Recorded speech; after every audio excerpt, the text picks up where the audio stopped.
Hi friends, good morning. কেমন আছো তোমরা? আশা করি সবাই সুস্থ আছো, ভালো আছো। আমিও খুব ভালো আছি। আর একটা নতুন ভিডিওর সাথে তোমাদের জানাই অনেক অনেক ওয়েলকাম, অনেক অনেক ভালোবাসা আর অনেক অনেক স্বাগত। তো আজকে হচ্ছে রবিবার। তো সকাল থেকে আমি সেভাবে ব্লগটা স্টার্ট করতে পারিনি, তো আমি এখনই আমার ব্লগটা স্টার্ট করলাম। তো আজকে হচ্ছে বাড়ি যাব। তো আবার আসবো হচ্ছে শুক্রবার দিন আসবো আবার।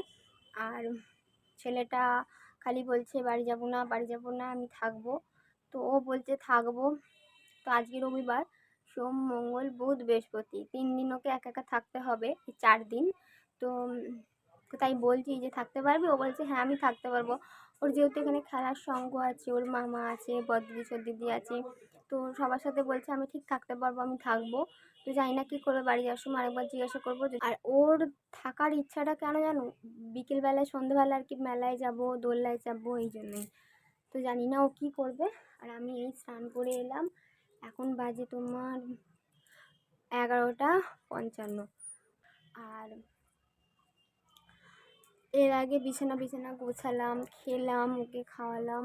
আর ওর না সেই কালকে লুচি ফুচি খেয়েছে, তো ওই কারণে বলছে পেটে লাগছে, একবার একবার করে পেটে লাগছে। তো ওই জন্য ওকে একটা ওআরএস নিয়ে এসে খাওয়ালাম, আর একটু আছে খাবে, আর কিছু খাওয়াইনি সেইভাবে। একবার দুপুরে একটুখানি ভাত খাইয়ে দেবো, ঘুমিয়ে পড়বে। আর তোমাদেরকে তো দেখিয়েছি আগের ভিডিওতে যে আমি মেলা থেকে কী কী কিনেছি। আর এখন বাড়ি চলে যাবো, আবার উল্টো রথে আসবো। উল্টো রথে কিছু কিনবো কি এখন বলতে পারছি না, এখন জানি না। ওটা কানের কেনার ইচ্ছা আছে, এখন দেখা যাক কি হয়। তো আজকে দুপুরবেলা বৌদিদের বাড়িতে খাওয়া দাওয়ার নেমন্তন্ন আছে। এই চান করে এসে বসলাম, ভাবলাম তোমাদের সাথে এখনই একটু কথা বলে নিই।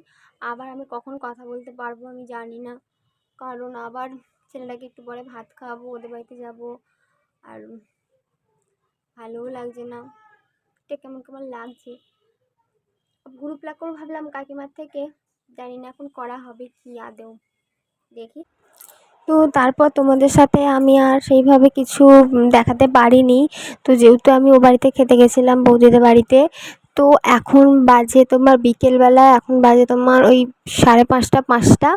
তো এখন আমি চা খাচ্ছি, তো আমি রেডি হয়ে গেছি, রেডি হয়ে চা খাচ্ছি দেখতে পাচ্ছ। আর ছেলেটা ওদিকে উঠে পড়েছে, ও রেডি হয়ে গেছে, আমিও রেডি হয়ে গেছি। তো ওই চা ফা খেয়ে এবার বেরিয়ে পড়বো, সব গুছানো হয়ে গেছে। আর মা বললো তাহলে একটু চা করি, তাহলে চা ফা খেয়েই যাবো সবাই। তো মায়েরা আর কি ছাড়তে আসবে, তো ওই জন্য তো সবাই মিলে একবারে চা ফা খেয়ে নিলাম। ছেলেটাকে বললাম চা খাবি, ও খাবে না বললো, তাই আর খেলো না ও চা। তো চা খাওয়া আমার মোটামুটি কমপ্লিট। তো এবার আমি বেরোবো, যেহেতু রেডি হয়ে গেছি, তো এবার বাড়ি তো যেতে হবে। তো এই দেখো রাস্তায় বেরিয়ে পড়ার পরে তোমাদের দেখাই, এটা হচ্ছে মাসিবাড়ি, জগন্নাথের মাসিবাড়ির সামনে দেখো রথটা দাঁড়িয়ে আছে। আর এটা হচ্ছে জগন্নাথের মাসির বাড়ি। তো ওই যে গেট, এখানে দেখতে পাচ্ছ তোমরা, এখানেও মেলা বসেছে, বাট রাত্রিরে আরও বেশি আলো জ্বলে। তোমরা দেখি বুঝতে পারছো জায়গাটা, যে বাড়ি চলে এসেছি। আর বাড়ি এসেছি তোমার হয়ে গেল তখন কটা বাজে, 8টা বাজতে 10 মিনিট বাকি এরকম, যখন বাড়ি চলে এসেছি। আর আমার ঘরদোরের অবস্থা যা করে রেখেছে দেখে আমার কি বলবো, কি হচ্ছে। আর আমার যেন শরীরটা ভালো লাগছে না, সর্দি সর্দি মতন হয়েছে, গাতে পায়ে যন্ত্রণা হচ্ছে, ভালো লাগছে না। আর তার মধ্যে ঘরদোরের অবস্থা কি করে রেখেছে। আর কাঁচার জিনিস, কত কাঁচা জিনিস রেখেছে, তোমাদের দেখাচ্ছি ব্যাক ক্যামেরা দিয়ে, তোমরা দেখবে কত কিছু আমাকে এখন পরিষ্কার করতে হবে। করবো না, হাফ করবো, রেখে দেবো, আবার হাফ কালকে করবো। দেখি আবার কালকে ছেলেটা স্কুল আছে, মানে আমি শুক্রবার দিন গেছি, শুক্র শনি খালি আমি বাড়িতে ছিলাম না 2 দিন। আর আজকে চলে এসেছি, 2 দিনের মধ্যে খালি ঘরটার অবস্থা করেছে, দেখলে তোমরা কি বলবে।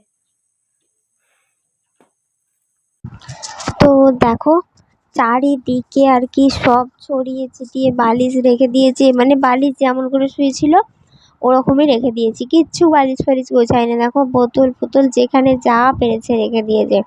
আর এইগুলো আমি এই ও বাড়ি থেকে নিয়ে এলাম, ভাবলাম ব্যাগটা এখন বের করবো না, বের করে সব ঘেঁটে দিয়েছে, তাই সব খাটে আবার ছড়িয়ে ছিটিয়ে রেখে দিয়েছে। আর জামা কালি কাঁচার জামা প্যান্ট রেখেছে দেখো, আমি বাড়িতে না থাকলে ও এবেলা একটা ও বেলা একটা পরবে। দেখো চেয়ারে দেখলে তোমরা, আবার এখানে তোমাদের দরজার পেছনেও এক গাদা জামা প্যান্ট রেখেছে, মানে প্রত্যেকটা জামা প্যান্ট আমাকে কাচতে হবে।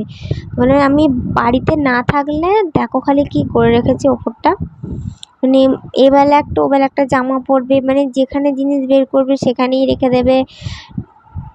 আর ছেলেটাকে বলেছি বলে যে দেখো আমাকে কত গুছাতে হবে, ছেলেটাকে বলেছি বলে ছেলেটা আবার ওইখানেতে ও একটা খেলা নিয়ে খেলছিল তো পড়ে গেছে। তো সেটা তাই জন্য ওখান থেকে তুলতে পারছিল না বালিশটা না সরিয়ে। তো বালিশটা সরিয়ে তুলে আবার ছোট বাচ্চা, তাও যেইটুকুনি পেরেছে সেইটুকুনি ও তবু গুছিয়ে দিচ্ছে দেখো। আর ও প্রথমে খেয়াল করেনি আমি ভিডিও করছি বলে, তারপরে দেখলো ভিডিও করছি তো একবার করে তাকাচ্ছে আর হাসছে। আর আমার ওই বালিশের ঢাকনাটা থেকে কেউ করো না আর কি। তো ওটা যেহেতু আর কি কোনো কাজে লাগে না, তাই ওটা ওল্টানো থাকে, আর ছেলেটা আর কি সব ঘেঁটে দিয়েছে বলে ওরকম লাগছে।